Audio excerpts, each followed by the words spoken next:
Welcome, everybody, to Generation Dan, the only podcast where you can totally clear that wall. What are you, chicken?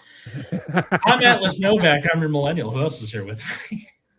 I'm Dean of the Genetic Marvel, and I have, I've made people get hurt for that a few times that way. I've been that kind of person. Our guest today, our returning guest, is Max Mielecki. Hi, Max. How are you? What's up, Power Bottoms? Had to lead with it this time. Wonderful.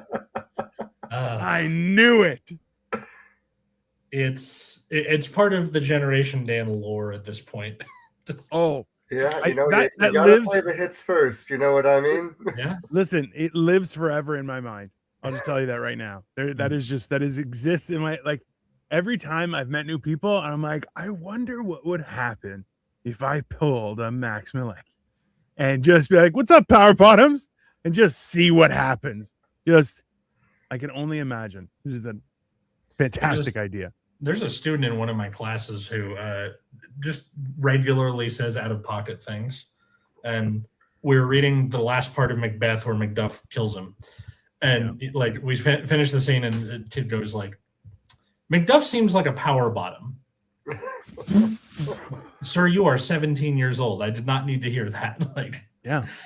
That is too much of your internet history for everyone to know. Yep. That is not a good idea. Victoria says, good afternoon. Good afternoon, Victoria. So you guys, Atlas sent me this topic and he was like, we're going to call it 2 brain cells between 3 people, which is hilarious. Also, I just realized cells is spelled wrong, which is doubly fun. Oh no, that's even funnier to me. I was going to correct him, but I was like, leave it. I know. It's great. But like, this is the thing is that I feel like those are the best times. Yes. And like, it's granted, it is some variation of the happenings of like the Hangover and stuff. Like, there's people disappear, people just show up naked, and you're like, whoa, man! Like, why are your pants? That happens. The inspiration for the episode came from Max had me over with a bunch of other friends and comics for a bad movie night, and I don't know, I miss that spirit in my life as a 30-something now, of just like being a moron with your friends. Yeah. I feel like bad movies are the best way to make friendships because like you get to watch someone else's misery, and it's great. It's a fun experience, right? Like it's one of those, and then you get to look at the friend who recommended the movie, and they're like, "I swear to God, I thought this was going to be better," and you're just like, "No, it's absolute dog shit." I've been that friend a couple times. I was like, "I swore that I thought this was good. I don't know what happened. I may have been in a fugue state. I don't know." If it's a bad movie night, your friend might be, I swear, I thought this was going to be worse. Yeah. Come to think of it, whose idea was it to watch The Beekeeper, by the way? Hey, The Beekeeper is a great, listen, it is Jason Statham playing Jason Statham in one of the many roles that Jason Statham could only play. It is fantastic. Okay. Which is to say Jason Statham. Yes. Okay. He's a working man taking care of bees. I'm watching Shelter. We just watched it last night. So I'm telling you, come on, he's great. Oh yeah. No, he turned it into a drinking game. Theaters, and when he's like, I'm going to protect the hive, I was like, is this the greatest movie ever made? No, because you had it turned into a drinking game where that anytime someone mentions bees or things related to bees, and we're all shit-faced by the end of it. The best part is that they try and find a million different ways to say beekeeper without saying beekeeper. It's a guy who keeps bees, and you're like, what the? It's a beekeeper. Just say the word, you fucking is bad. Who's after you? I don't know. Some bee lover. It was like that, or like or the thing like one line would end with the word bee and the next line would begin with keeper or something like that, like just to get him to say beekeeper multiple times. Like, is there anywhere else we need to be? The keeper is over here, like just shit like that, where it would, I don't know, very, very like a thing a musical does usually. Yeah. Like, looked like the writer had to have fallen asleep watching a documentary about bees, and the next day he was like, "I'm going to write an action movie about this." Yes, 100%. And like, I don't know, most action movies aren't very like layered with the plot, which is fine. It was kind of cool watching him like beat to people up. For like a very like flimsy, he's like at a gas station beating the hell out of people. And then we're like doing the thing, like kind of the Cinema Sins thing where you're watching it going like, this gas station is in the middle of a road, like it looks like a toll station. Yeah. Where usually gas stations are like off to the side somewhere, and just shit like that. It's fun. It's fantastic. Jenny99 says hi. Hi, Jenny. How are you? Hi, Jenny. This is so okay. We also, my wife and I, we watched Spider Noir this past week. Spider Noir. And yeah, so it's Nicolas Cage playing Spider-Man, but in like the 50s, man. Holy hell. That's Do a you thing? not know that this is a thing? Yeah. It just came out on Prime. Oh so it's 8 episodes, and we were having this debate where the thing is Nicolas Cage is an unduplicatable acting style because he's playing Nicolas Cage playing a role.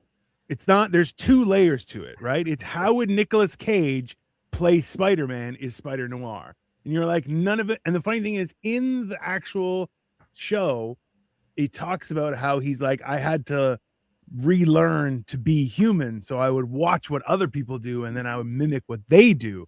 And you're like, that's Nicolas Cage, bro. Nicolas Cage is not a real person. He observes people and he's like, that I'm going to do that now. That's incorporated in my repertoire of conversation with Nicolas Cage. So he's a human doing what large language models do, basically. Right? I mean, yeah, that's why it's like Nicolas Cage is either Spider Noir as well. There's a scene where he's pretending to be a plumber to get into somebody's apartment. And he's like, "Oh, hey, I'm old Harry. I'm a plumber. I need to come and check the pipes in your bathroom." And it's like, man, yeah, this is like Nicolas Cage doing an impression of somebody doing Nicolas Cage doing an impression of a plumber. It's 100% true. That is 100% human Xerox of a Xerox. That's fun. Like, oh, absolutely. And the thing is too, so the really cool function of this is that you can go from black and white, which is what we predominantly watched it in, and then you can switch to color like mid episode. That's cool. And the thing is, like, because there's times when stuff happens and they reference the room they're in, and you're kind of like, oh well, now I want to know what the colors are. But the thing is, what people forget is to communicate certain colors in black and white, you need very vibrant colors and textures and stuff to make it looks like stuff. Otherwise it's just gray, right? Right. So when you flip to color, you're like, wow, but also like their makeup is very heavy and stuff, and you're like, that's Nicolas Cage pretending, like wearing the makeup of Nicolas Cage. Like Nicolas Cage has a Mission Impossible face of Nicolas Cage. Like that is 100% a believable fact. I remember somebody asked Nicolas Cage what he based his performance on for Spider Noir, and he said, "In that, I imagined I was a spider trying to pass itself off as a human." 100%. Yeah. Jasmine says hello. Hello, Jasmine. Such a weird guy. Yeah. So weird. Oh, he's incredible. Yeah. He is, and that's why I'm like, I look at Nicolas Cage and I'm like we love watching Nicolas Cage do weird shit. This is he doesn't have movies. It's just a new next episode of something Nicolas Cage thought up, and it happened. It was great. And like you watch and you're like, he's either the best actor ever or the worst. There is no like he may be the culmination of acting or like a horrible mental health crisis that has devolved into a man not knowing who he is. He's a dude playing the dude disguised as another dude. You know what it is? It's he is a combining of all the colors of vibrant paint in the world, and in that you get brown. Yeah. I mean, that makes sense. That's what Nicolas Cage is. Yeah. What sort of like stuff did you guys do when you were kids? unattended with your friends, like the friend from your class that was very clearly a bad influence, but you're like, I don't know, he seems cool, he has a slingshot or whatever. I mean, like, we weren't very adventurous, so like we would do, like, when we had cars, like we would go play pool, we would, you know, play video games, see movies. We would play dice down on the sidewalk. We played with a circle. We threw it down a hill. It was great. Yeah, like that would be probably like normal stuff. And then every once in a while, like, we would drink and stuff, but it wasn't. I think one of the favorite things we would do is watch movies and order pizza, where we would each get our own medium pizza with dipping sauce, and then just like gorge ourselves with pizza and movies. And we would watch some weird shit too. Like, we watched Dark City, not realizing that what the fuck we were watching. And hilariously, we watched it like 15 years later, and I was like, oh, it's pretty good. And then we kind of looked at each other and we're like, we've seen that. We were just shit-faced and did not understand. When we were 17, we had no idea what the fuck that movie was about. I think we've done an episode like that where it's like the movies we saw way too young or something. Yeah. We might have. Max, what about you? Oh yeah, no, we would kind of like, we would watch movies and play video games and stuff. Like, I remember the ritual on weekends was me and my buddy. We would drive down to it was like this big mall. Not really, it was like an outdoor mall, I guess. It was called Village Crossing, and they had like a used bookstore, and they had like a used like DVD and game shop there, and there was a movie theater. So we would go and see a movie, and then we would go to the used bookstore after and like find the weirdest shit we could find on the movie shelf, go back to my place and watch it. We'd go to the grocery store and buy like the weird sodas, like the weird off-brand stuff. Yeah. I remember we found this like off-brand version of Sprite called Bubble Up, and we were just like, why does this exist? They gotta keep it for TV shows where they don't want to pay the rights to. Who owns Sprite? Is that Pepsi or Coke? I think that's Coke. Yeah, okay. Sprite. 7-Up is Pepsi, no? I think so. Or like no, because if you go to like if it's like a machine that's Pepsi, it's like Pepsi Starry, or like what used to be Sierra Mist. Starry is Pepsi, right? Yeah. It used to be Sierra Mist. Sometimes Dr. Pepper, some kind of root beer, like that kind of stuff. But my friends and I used to love that girl stole Sierra Mist's name. Fantastic. That's so funny. Yeah. Yeah. Like I'm from West LA. So where my friends and I used to hang out is either the West Side Pavilion, which now doesn't exist anymore, RIP, and the 3rd Street Promenade, which kind of doesn't exist anymore. The facade is still there, but just most of the businesses are closed.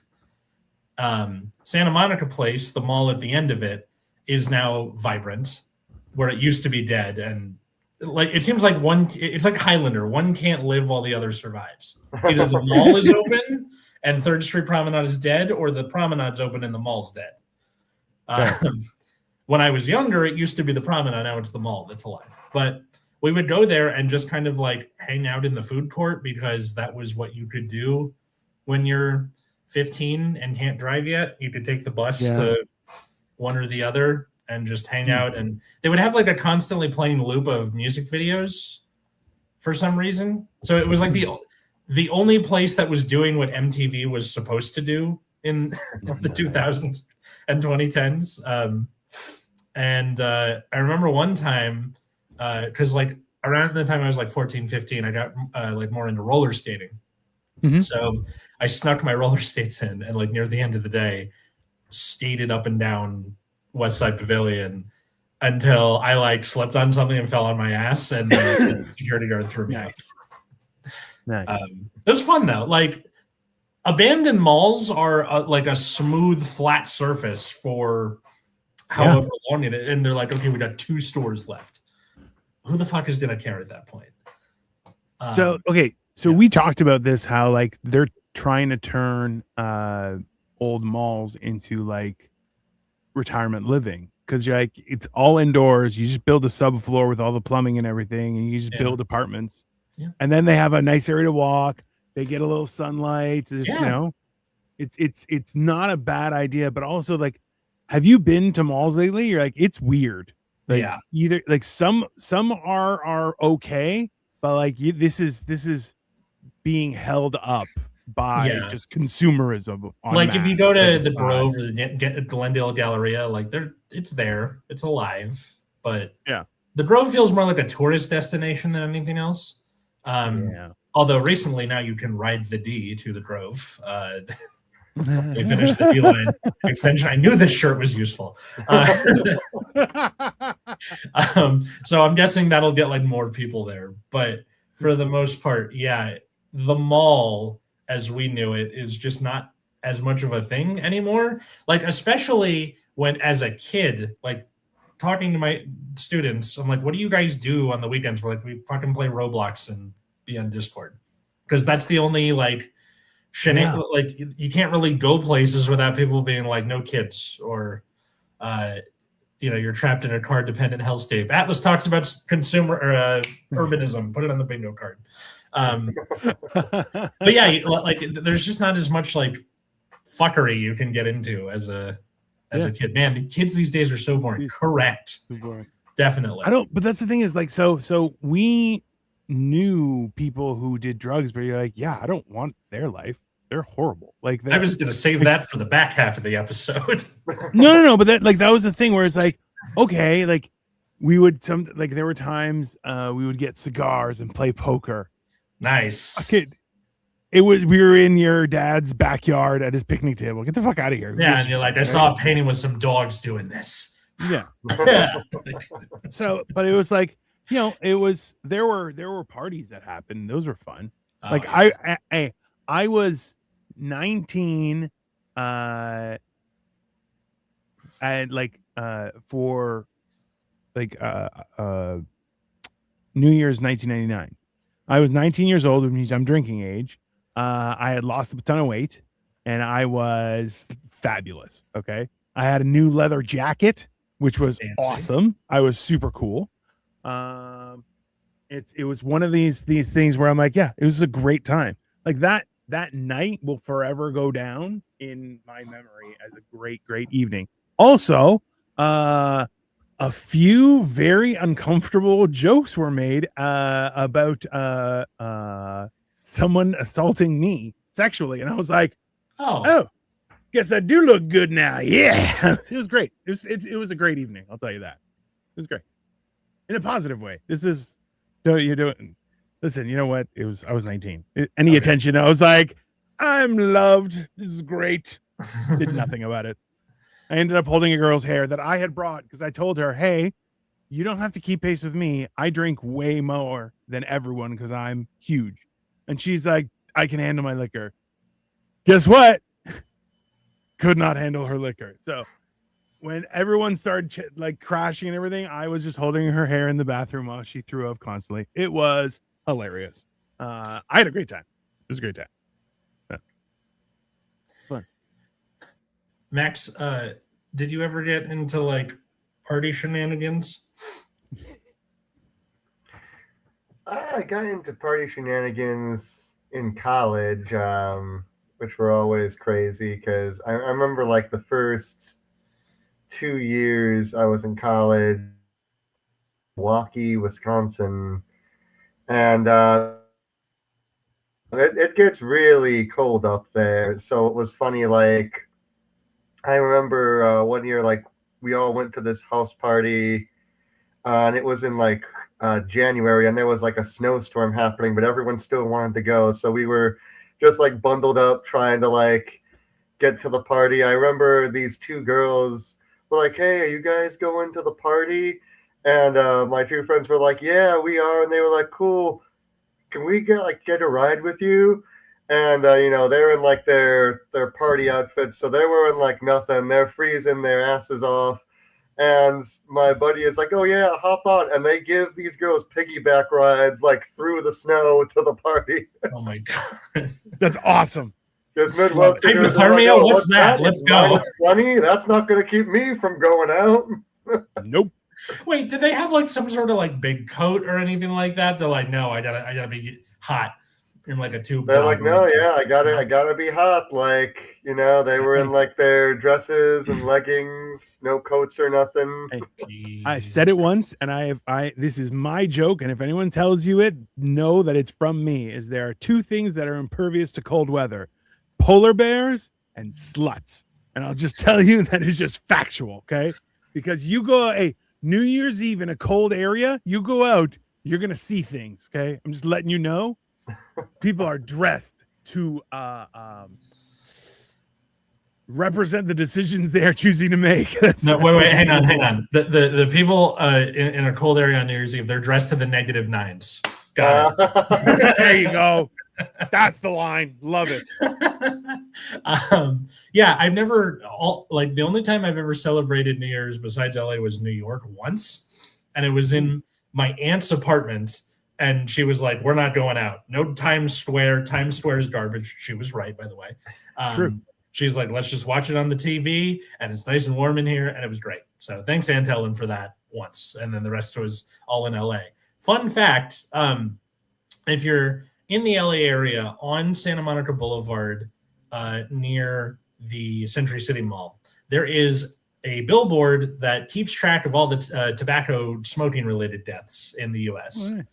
That slowly ticks up over the year. So it has become a little bit of a tradition to go down there and wait for it to roll back over to zero on New Year's Eve. I was about to have heard of that, yeah. I've done it twice. It's pretty great. Because like that's the ball drop, right? Like there's no like physical thing going down, but you just go 5, 4, 3, 2, 1, goes back to zero. Happy New Year! Woo! I mean, I feel like that's celebratory. How long before it hits 1? I don't know, because like the couple times I've done it, I've been at the back of the crowd, and I'm just like, okay, it hits 0, bye. Like turn around so you can get the fuck out of there before everyone else starts dispersing. Yeah. But this is the thing: is like you could be like, "Happy New Year!" Oh, because then it goes just 0, I could 1. easily see that being the thing. There's someone dying of mesothelioma in a bed, and it's like, all right, 30 seconds later, pow, I've ruined the thing.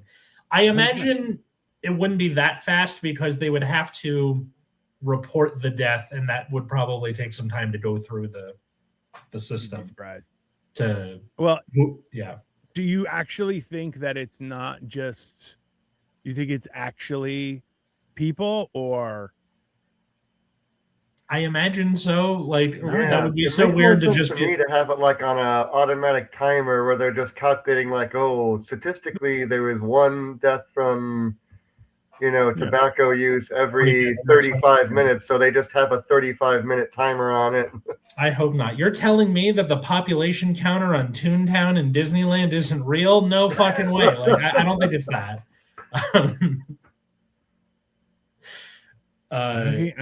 I'm looking at that thing because now I have questions. You have to. If I remember, I'll put up the run. You've got to have like a dedicated dude who just updates the billboard. Then.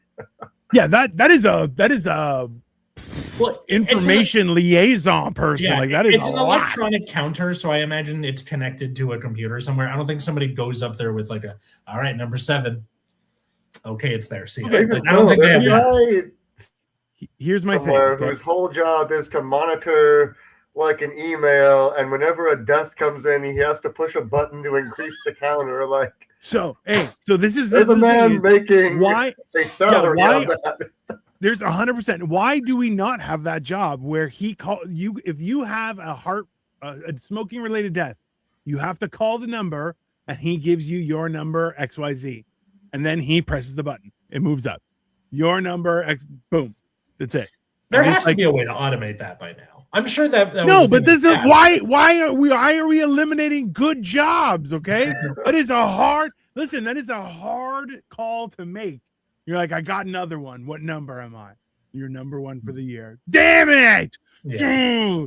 Imagine if there was a lottery for it. Oh, between doctors. If you were the first one to get through in the new year, there should be a pool of money. I think that works. There's a lot of people in the LA area who listen to this podcast. So please, in the comments, what do you think of the smoking counter sign on Santa Monica and Everett at the cross street? I want to say Wilshire. Wilshire, Westwood. Santa Monica Westwood, I think. I can give the address. Do you want me to give the address? Sure. Yeah. It's 10948 Santa Monica Boulevard, Los Angeles, California. 90025 is where it is located. Oops, come on, Google Maps. When I was in college, there was an app that came out called Yik Yak. Yik Yak was Twitter meets Nextdoor meets, I don't know, but it was basically your feed was anonymized, and the only thing you could see was an icon that was just randomly given to you. That was like a yak with a color behind it, or like a house or something, just to see, like, if a conversation started, you could see who was responding, but you never got a name. And the only thing, like, all the things you could see were location based. In college, this is the best thing ever, because you're checking this for people going like, hey, there's a party at the like Delta Newhouse or whatever, and then you can go over there because somebody posted it on Yik Yak. And then if someone goes, hey, the cops are in the area, you can see that on Yik Yak. And that came out during the beginning of my junior year of college. And it at the end of my senior year, they're like, hey, we got sued a fuck ton of times, so you have to like make a username, which defeats the whole purpose of it. So everybody left.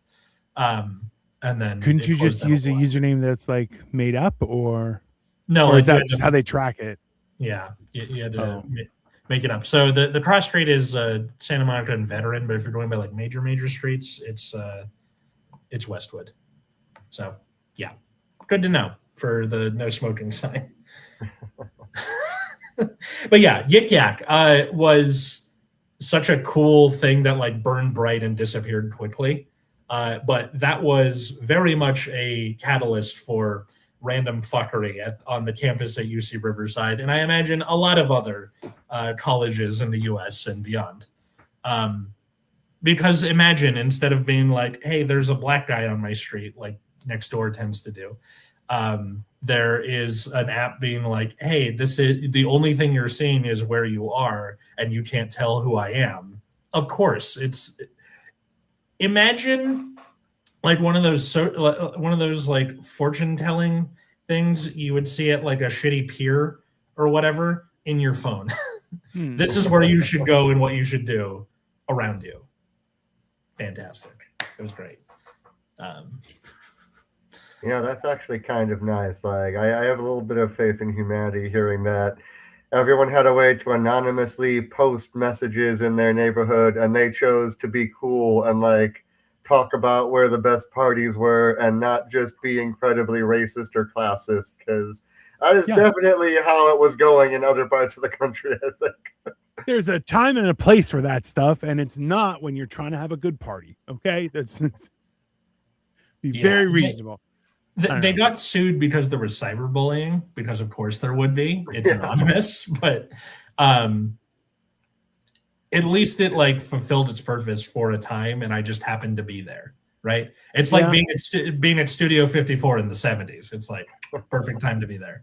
Yeah, this is the thing too. Is like there are certain things. I think it's exciting to look back and say like, because you never know. It's one of those things where you're like, that was the last time we all hung out together, and then it never happened again. You're like, that's like the last time you pick your kid up, and then you never pick them up again. You're like, oh, that sounds horrible. That's your Sandlot Stand By Me ending. Like, we never forgot that summer. Yeah, I think to go to parties. I think finding those things are important. Like that was the one cool thing I was reading about. It was like do something like take one weekend a month to do something. Go on like a long weekend every quarter and do a vacation once a year. And each time try and do like new things. Like you can't do something every single week, right? Like no, of course not. It's like it's a lot. But the fact is, like we're trying something because we're old, right? Is that we're trying to do activities not based on food. And I'll tell you, it is not an easy task. Okay. Because even that's the thing is food has infiltrated all of our stuff that we do.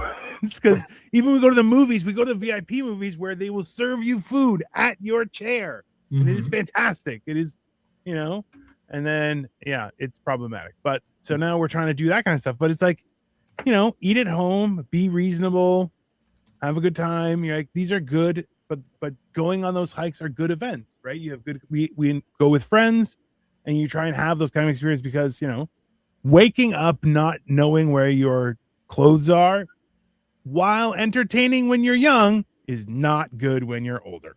That is factual. Have you guys seen that show, The Four Seasons? Not yet. I don't think I have. Okay, so it's based off the Alan Alda movie from the 80s. But yeah, every couple episodes they go on a trip once a quarter, right? These like group of friends. So you go from spring to winter over the season of episodes. It's really good. It was created by Tina Fey, and she and Steve Carell are both in it. Nice. Yeah.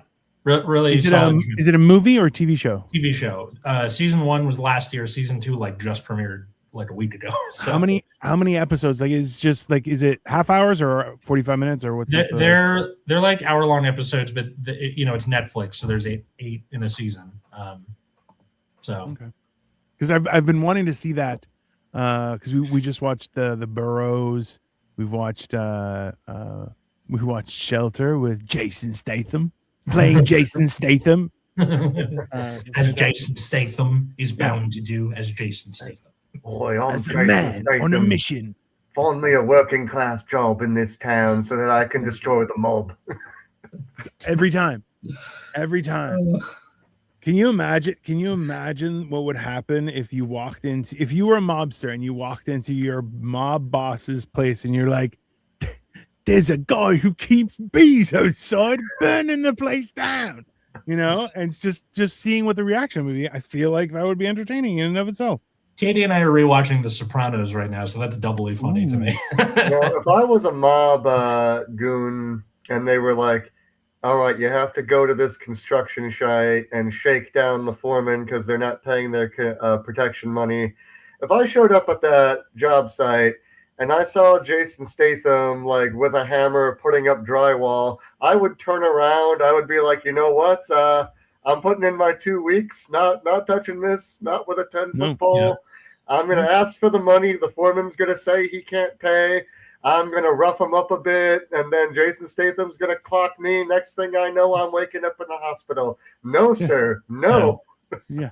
What? So you're saying that you're a snitch? No, I'm not saying I'm a snitch. I'm saying that there's a Jason Statham, and I don't want to deal with that. I'm saying I saw Jason Statham at the work site. This is going to kick off a 2-hour movie's worth of events. I'm out. It's 100% where you're like, oh, I can see where this is going. I don't want anything to do with no. You're like, I may die, but also it's going to be horrible. You're like, I was sick that day, not involved. Can you imagine being in a Jason Statham movie and you're like one of the last mobsters? You're like, I was sick that day. I had nothing to do with it. And he's like, all right, you'll live. And you're like, that's fine. That's great. No problem. The final rush of 50 goons are like, come on, boys. Statistically, one of us has to get him. Yeah. Well, I'll rush him one at a time. I love when you tell that to people, the why do the goons always go one at a time? And then someone else will say, well, because then they would get in each other's way. I'm like, that's the point is he can't handle that many things from that many directions, and you win. Human waves tactics, that's how the Russians beat the Germans. So it is hilarious. So there's a movie coming out this week. It's from Hong Kong. It's called The Furious. It's got Joe Taslim, who played Sub-Zero in the new Mortal Kombat movies. There is an insane scene where he is in a fight at a nightclub, and there's a UFC ring in the middle of it. All the goons start rushing him in the UFC ring.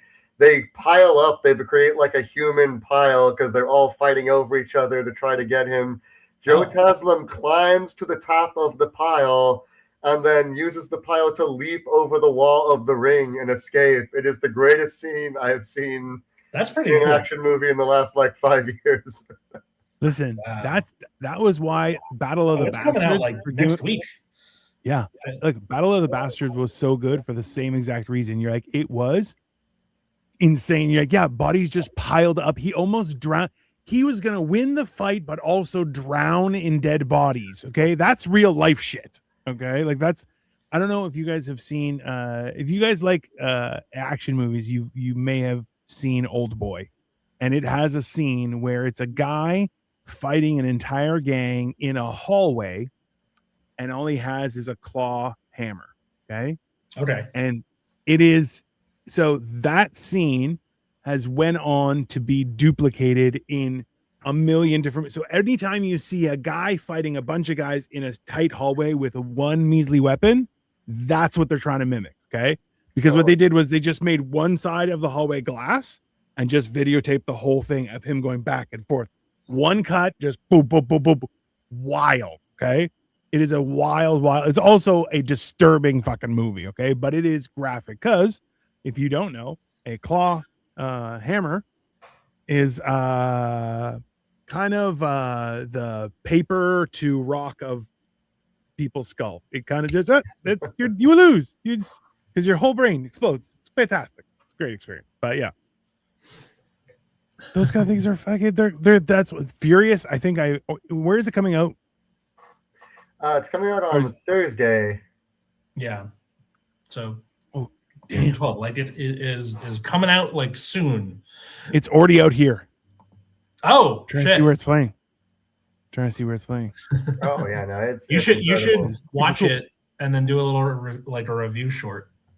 Yeah, well, Max, you weren't here when I showed Atlas, so just to brag a little bit. So I got this shirt, which is I Have the Power, the animated series. Okay, incredible, well done. Which is in the celebration of me building a Mega Construx Castle Grayskull in commemoration of watching the movie, which we went and saw on Friday. It was awesome. I heard that's actually good. I never in a million years thought I would see like a big budget live action He-Man show, like going back to stupid stuff you would do with your friends.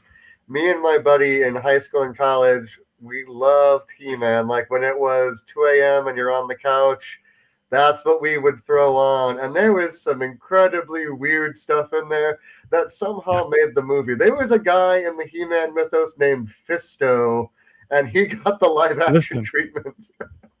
Let me tell you this. It's not only a fan's movie, but also it actually changes your perspective on some things where you're going, holy shit, that all makes sense now. And it's great. It's great. It's very like Rogue One, answers a lot of questions, doesn't bring up a lot of new questions, just answers questions, and you're good, you know? So yeah, go see it. It was honestly, I really had a good, I'm going to go see it again. I'm looking at Rotten Tomatoes right now. They have, it's 67% for the critics. Yeah. So my alphas out there do the thing, but for the like audience, 87. That's pretty good. Like, yeah. Oh yeah. And to think like this was one of the movies that they announced like after Barbie was such a big fucking deal. And they're like, we're doing all these movies based on toys. And people are like, okay, that's stupid. Keep it going. Keep the like that's awesome. I've been trying to make He-Man happen for years. 100%, right? And look, and the thing is, the original. I'm assuming you guys have seen the original Masters of the Universe. Bits and pieces. Dolph Lundgren. Right? It's a little before our time, I think, Max. Right? It was young because I love old weird stuff from the 80s and 90s. But I do think like it wasn't our like core. Like, we didn't grow up with it, so to speak. Like we didn't watch it in its time. It's not no. Neither did I. Curiosity for our generation. Yeah. But it was like, I'll be honest with you. If you watched that, Frank Langella played Skeletor, and in his career, he was like, that was one of my favorite ever jobs ever. That was my favorite role to play. And he was like, the only reason he took it was because his kids, like, they came to him, and his kids like, if you love us, you'll be Skeletor. He was like, all right, cool. And he was like, it was my fondest memory of ever, like, in all of my work, that was my fondest thing. but this is the thing is, they made the movie back then, and it was nothing really like it was it had elements of the cartoon, but not really. They tried to make a new story. Yeah. Fuck that noise. This is why this is successful. That's why, hey, every Barbie was Barbie, every Ken was Ken. Doesn't make sense. Yeah. That's it. It doesn't make sense. Who cares? Fucking move on. That's it. It's done. And it was $1 billion idea, right? So I have my fingers crossed, because if He-Man makes money, now you're into She-Ra. You could get like a Hordak movie. Like, you could get a lot more, and a lot of the heavy lifting at Mattel has been done by like Smurf movies. Like, let's calm down. Right? There are other options. It's very cool. I should go see this. There is so I think it's like the one of the theater chains in LA does dollar movies during the day this summer. And as a teacher, I'm very free during the day in the summer, and my wife is not. So this is my chance to go see all the movies I don't want to drag her to, or that kind of thing, where whenever I go see a movie by myself, I always get the side eye. But going to see a movie by yourself is fucking awesome. So yeah, I got to put this on my list of stuff I should go see. I should go see the Furious, and here movies I got to see, because probably how this is going to work is I'm going to drive her to work in the mornings, and then I pick her up in the afternoons because we share a car, and then during the day go do shit like this. Oh, that's great, man. I got that AMC pass. If I have a day off, sometimes I'll just book myself a double feature and be like, oh, it's Max's time. Hey, listen, that's the thing is, if you play your cards right, you can get a matinee, and if you get a large popcorn, large drink, they're refillable, and then you can get in a twofer, and especially if it's an AMC, if it's a big AMC, you just, oh, look, there's another movie, and you're in. You're good. Atlas's hair is turning into Kramer from Seinfeld. It gets taller every summer. I'm about to go get a haircut after this, actually. It's starting to get... Okay, so my hair gets curly as it gets longer from my dad's side. And for people what does Atlas's dad look like? Go watch the Aspen Chronicles trilogy on our YouTube channel. But it gets curly as it gets longer. So it's starting to do that a little bit on the sides and the back. It's starting to go, whoop. Yeah. You dork. I am going to climb on top of Atlas' hair to see the Crazy Horse statue. It's so tall. And to think I'm already 6 feet tall with the hair I'm 6'7". Yeah. I am so happy.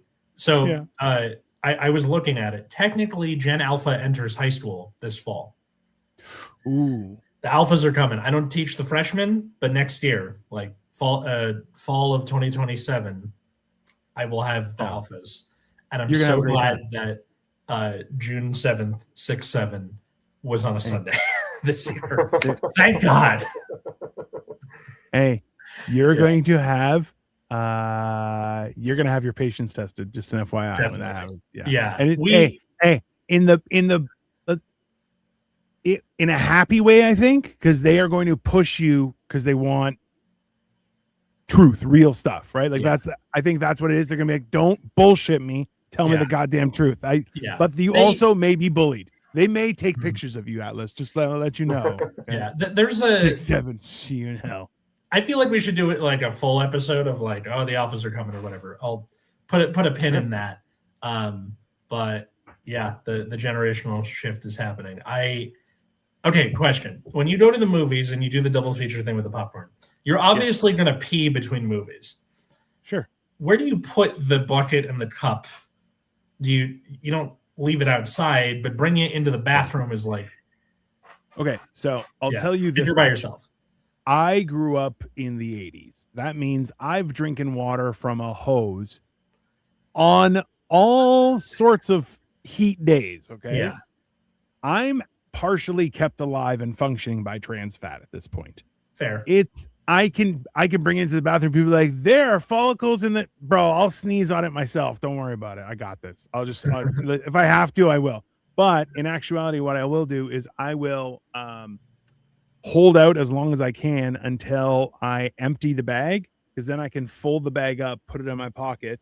The drink is fairly closed, so I can replace the straw if I want to do something like that. But then I can take out my bag and I get a free refill of new popcorn.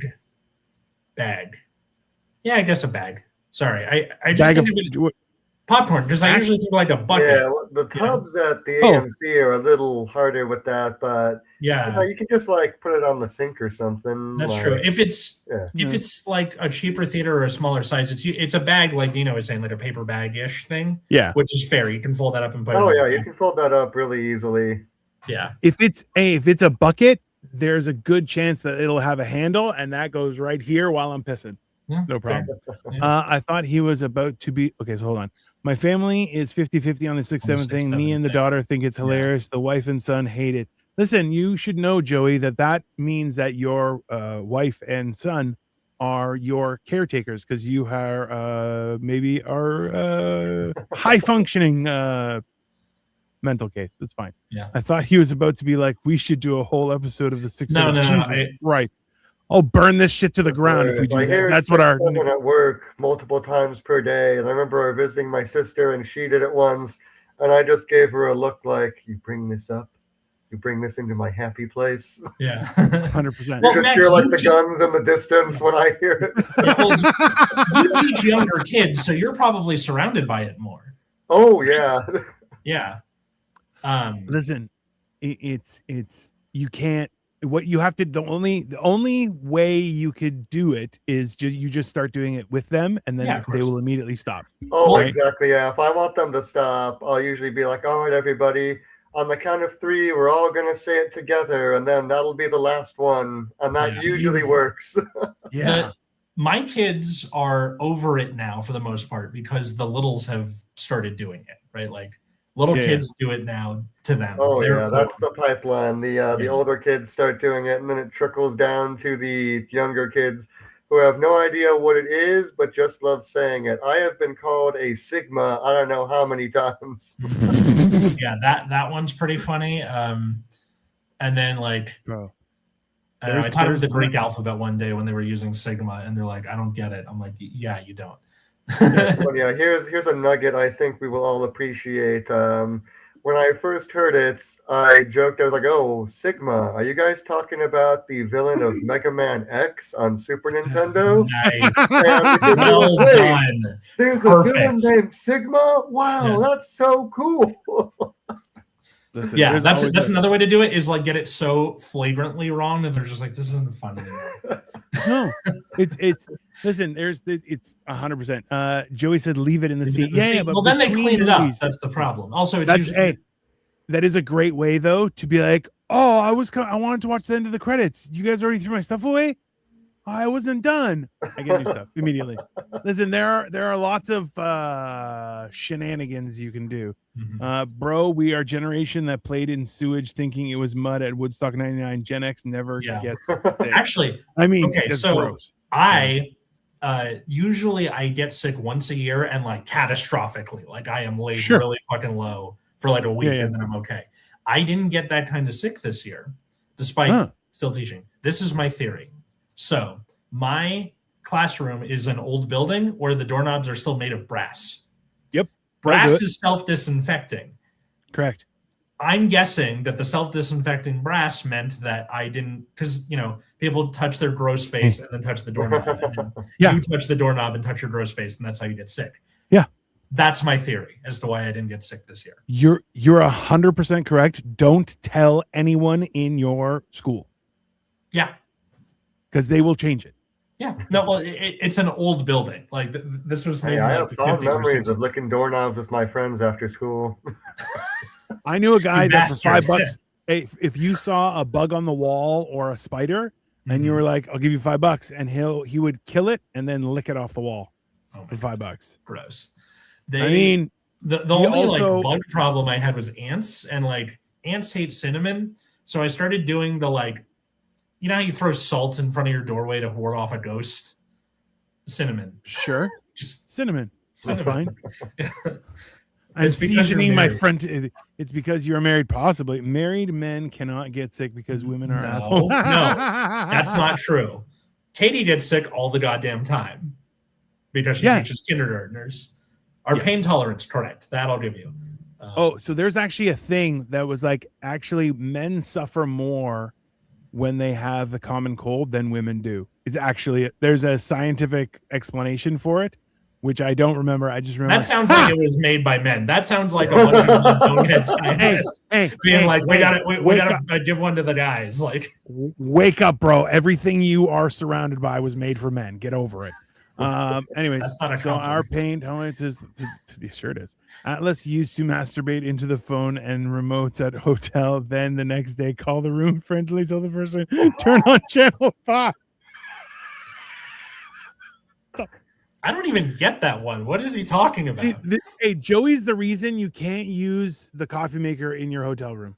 Let's say that right now. Yes. Okay? He's the reason why you should never. If there's a carafe, don't use it. Joey is the one without the brain cell. Joey is the one who, like, because Max, we have a group chat with him and the two of us, and I'm like, he's the fucking the friend that your mom goes, no more hanging out with him. You do bad things when you're with something about that boy shakes up your soda. Yes, exactly. That's a very like Midwest way of putting things.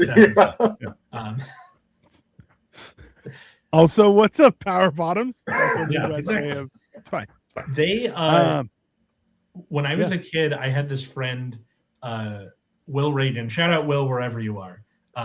But he, like, we were really good friends, but he was a bad influence on me, like, for sure. He took me ding dong ditching in his suburban neighborhood where, like, people were way too involved.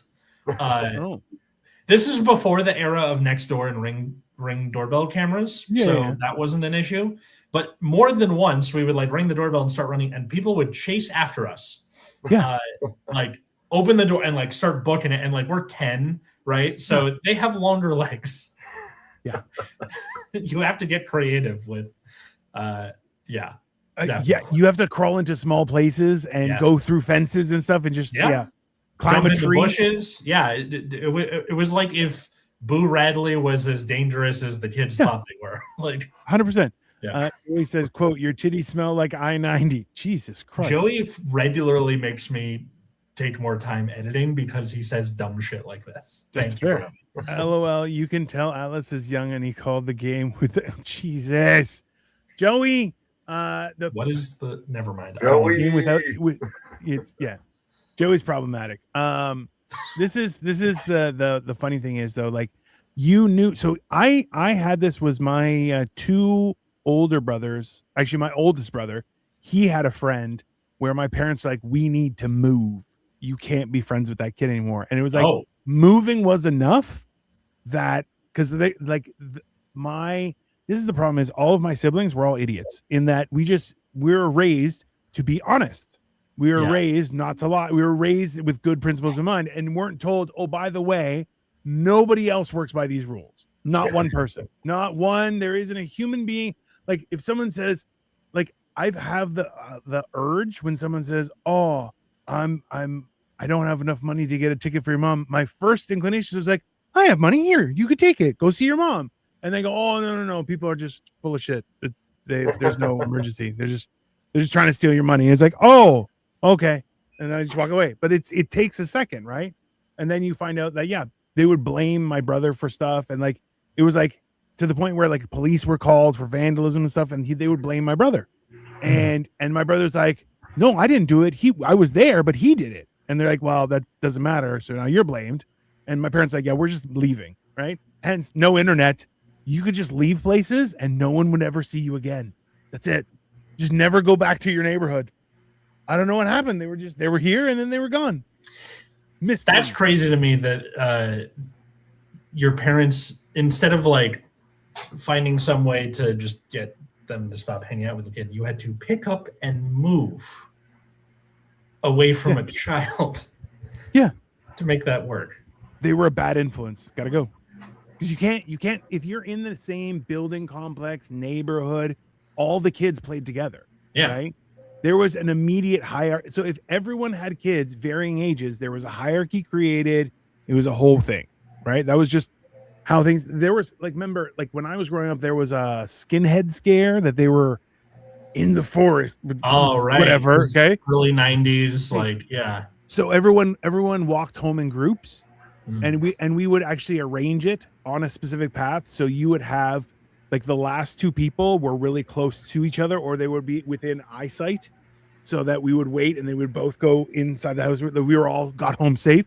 Okay. Nuts shit, okay? Because you know what? Nobody fucking cared. Nobody fucking cared. None of that shit is real, okay? So there's a whole documentary I'm on, like these crazy things that people were like, there were skinheads in the forest burning crosses. You're like, yeah, just fucking, yeah, in the 30s. Just what the fuck is happening right now? It was the 90s. It was a weird time, right? But yeah, that's that. Like neighborhoods meant something different. I think like it's probably you guys, maybe a couple generations after that, where it's like there was no more neighborhood. There are no more neighborhood kids.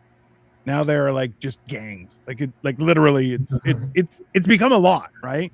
Yeah, it seems like the areas where like with neighborhood kids, like the suburbs doesn't have a lot of that anymore. No. Like even the neighborhood I grew up in at first was just my sister and I, and it was later, like after my parents divorced, that I like moved to an area that was a neighborhood with kids. Yeah. Bro, but you only need one bad kid in a neighborhood. Like this is back when poor people could afford houses. So you, okay, back when there was a bad kid in there. Yeah, there were streets where there was a bad kid would hang out. And be like, oh yeah, we don't go over there. And then the funny thing was that like I was bigger than everybody else, so like the bad kid would try and bully me, and I'm like, yeah, don't touch me. And they're like, what are you gonna do? And I'm like, push, and just fall down. Yeah. And they're like, and then they would cry, and I'm like, why you attacked me? I don't understand what the problem. It was very funny because then because of I was brought up to be able to speak publicly, and I'm like make eye contact, shake hands. I'm 5 years old, and I'm like, hello, sir, good day to you. I'm off to work at the office. Like it was ridiculous, right? But that's the thing is like, so parents would be like, well, what happened? And I'm like, he attacked me. I stopped him and I said, don't touch me. He touched me. So I pushed him on the ground and now he's crying because he's a bitch. And my parents are like, don't say bitch. And I'm like, because he's a pussy. They're like, that's worse. Yeah. It's fine. There was one of my friends is a substitute teacher for middle school. And a kid tried to like go push him. Because this kid was that kid that we're describing. The like, is a bad influence on everyone else. So he's like going to square up on somebody who's like 5'10" compared to his 5'2" or however tall you are in middle school. He goes to push him and it bounces off him. Like he does a push up off of my friend. Boink. There are some of those kids who are always looking for fights that they don't actually want to have. They just want you to know that they could win the fight. But if they actually get into it, they lose immediately, and they're just like, "Oh, why are you being mean to me?" It's like, I always. It was funny. So I was bigger than kids that were a few years older than me, and then I got bigger than everybody. But there were periods of time where it's like, because big people like, oh, you're the biggest guy in the grade, and like everyone knows the top 5 for bigger guys. So strong, athletic, sporto, like there's a ranking for that, right? Especially when you're growing up. But the wild part was where somebody would be like, oh yeah, I'm gonna bring up my backup guy, and I'm like, okay. And the backup guy is a guy that I like, just like I know I've had to help him for bullies, and I'm like, hey man, and he's like, I'm his backup guy, and I'm like, that's okay, we're okay, we don't have to, nothing's gonna happen, okay, no, it's fine, okay, we're just gonna sit down, we're gonna have a little conversation. He's like, yeah, it's okay. It's great.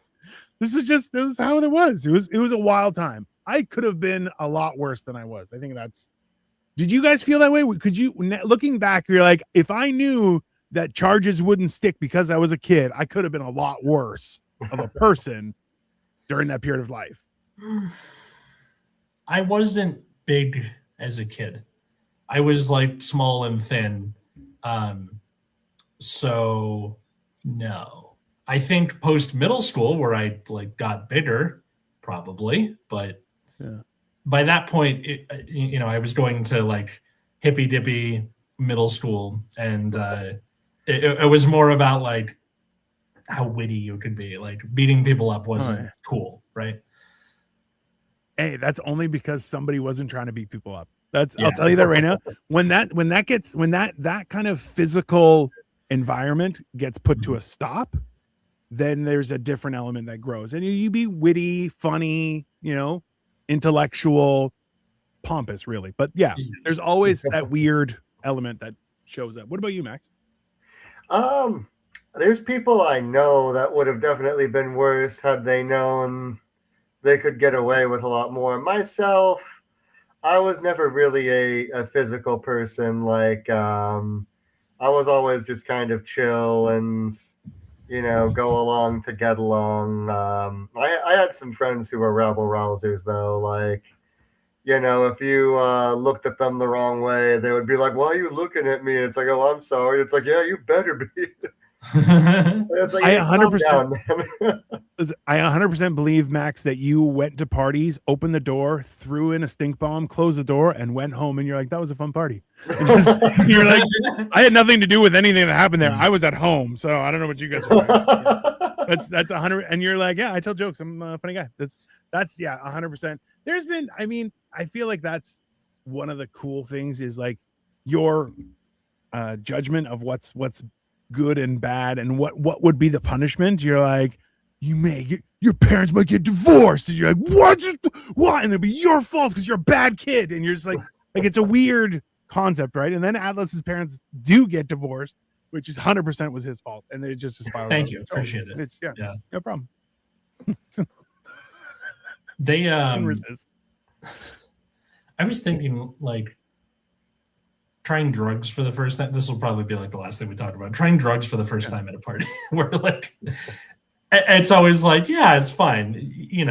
We watched all the Dare videos in school, and it doesn't matter. Like I smoked my first joint in a Dare t-shirt because they're like, take off your shirt, put on the Dare t-shirt, both as like a ceremonial thing and also so you don't smell like it when you go home.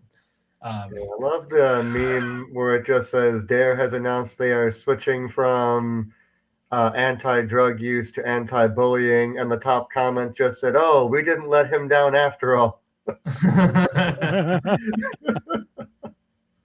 That's great, bro.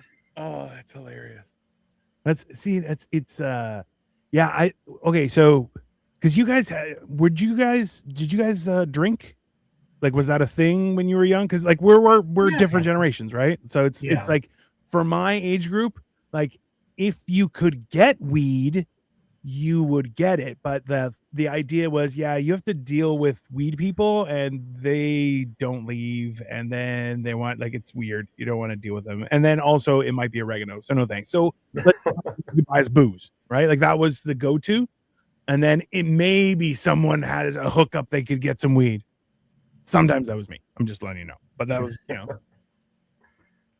was that? So did you guys drink or no?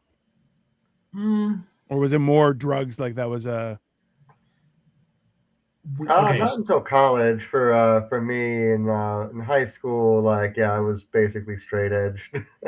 I think like, weed was starting to become like medicinal. Okay, this is for California at least. Weed was starting to become medicinally legal, like late 2000s, early 2010s when I'm entering high school. Yeah. So it was much easier to get a hold of that. And the whole getting wasted, like that didn't feel as fun as, the thing that makes you like happy and giggly. And then also the hippy dippy school that I went to, there was a lot of rumors going around that the teachers smoked weed, which probably was true for at least one of them. Like, I got 2 examples and they're on screen, bro. Exactly. So, I think that was just the thing that we like bent towards because it was easier to get like, oh, my dad has a prescription and I snuck in into his stash and pulled some out. Like that's easier to get a hold of, I think, than a fake ID. Definitely. Yeah. Like I bought my first case of beer. I was 15 years old.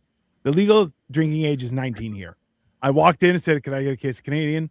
And they're like, "Yep, here you go." I said, "Here's my money." I walked out and I was like, I don't know what the big deal is. I also looked like this, just less gray hair. That was it. It was basically the same.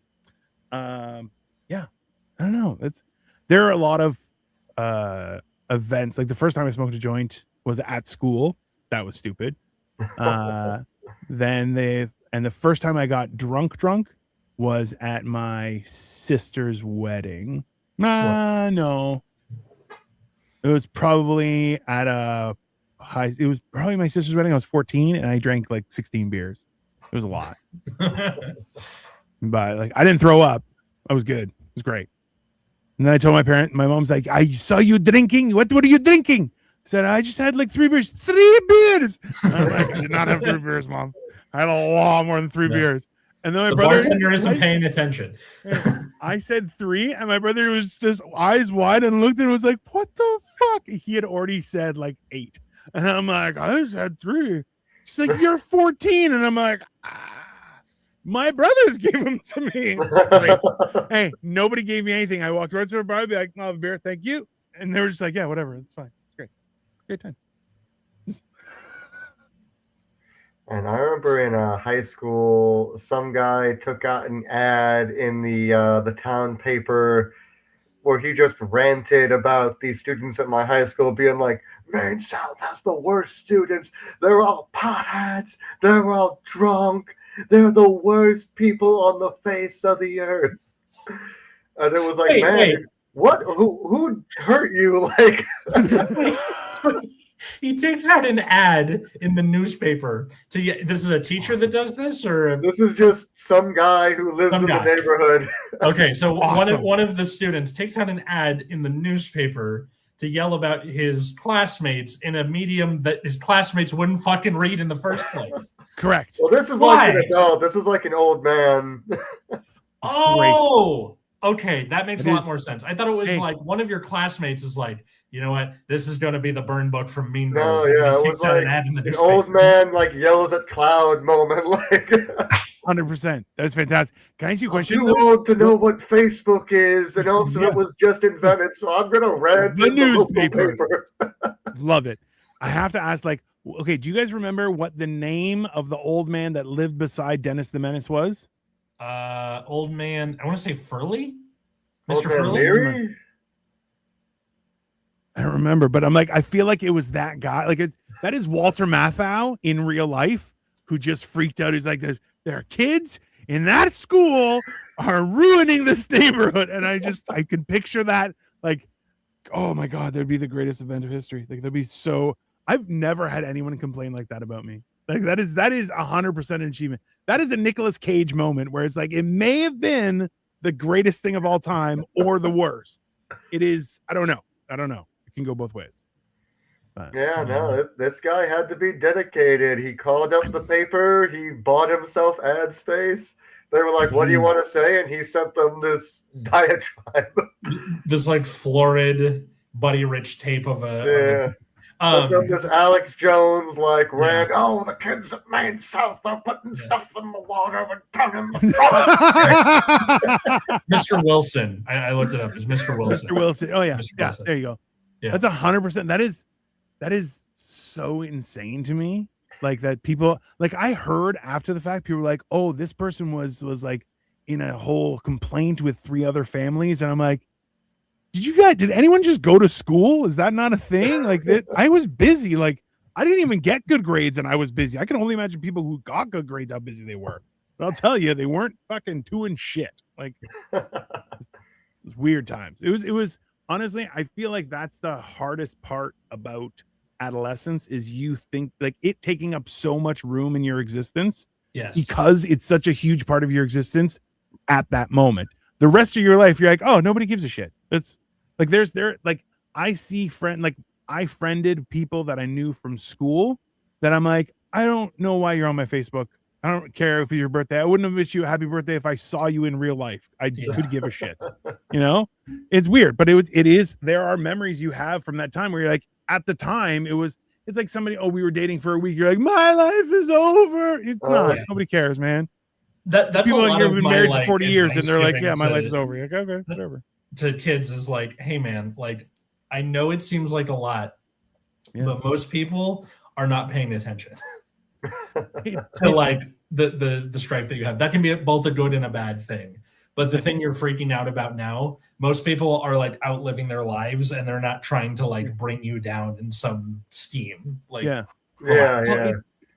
it's a Homer Simpson moment where it's like, this is my worst day. This is your worst day so far. It'll get worse. Don't worry. And you're just like, oh, that's not comforting at all. You're like, no, life isn't comforting. It sucks. But it's what we got, and you just kind of keep on going. That's it. It's ta-da. It seems so simple, but that's what life is. But it's weirdly hard to grasp. Yeah. Oh yeah, it's 100%. That's why you do things like build a Lego of Castle Grayskull in your spare time, because hobbies are important as you get older. You gotta find the finger joy where you can.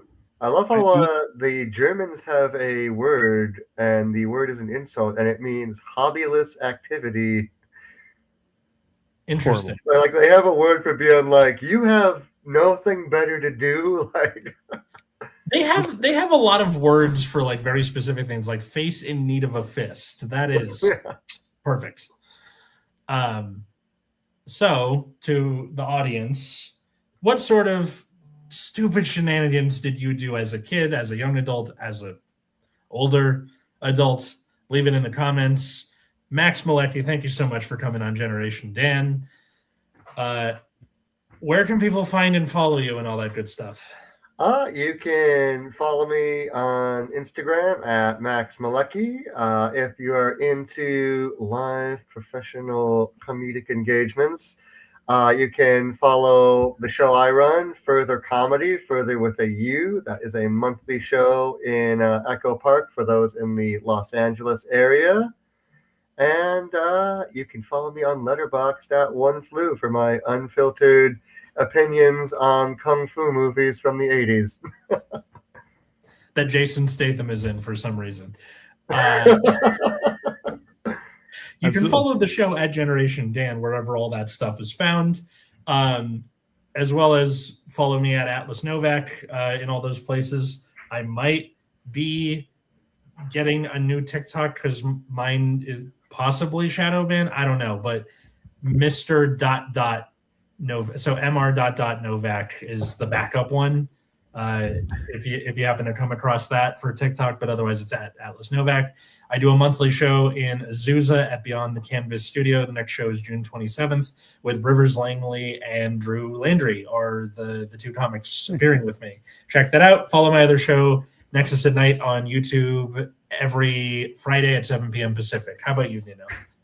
I just want to make sure everyone understands that of the two of us, Atlas and I've never had to change my name or start a new account in any piece of social media. I haven't either until now. I don't understand what I did. Like, hey, I don't believe that for 1 second, and neither should you guys. Okay. I'm Tina the Genetic Marvel. Listen, I've been building a lot of Lego lately, and I believe that I'm reestablishing my passion for it. I am almost done with making this, but I will continue on Monday. I'm taking a day off today because I deserve it. I'm a good boy. So I'm going to be doing that on Monday, and further on the week, I'm going to be building more stuff. So tune into my channel. I do it midday while everyone else is doing, slave work. I'm just out here, I'm sitting around with gout playing with my Legos. It's fantastic. It's a great life. But in the meantime, enjoy the rest of your Sunday, everyone. Have a great day. Born to build Lego, forced to punch the clock.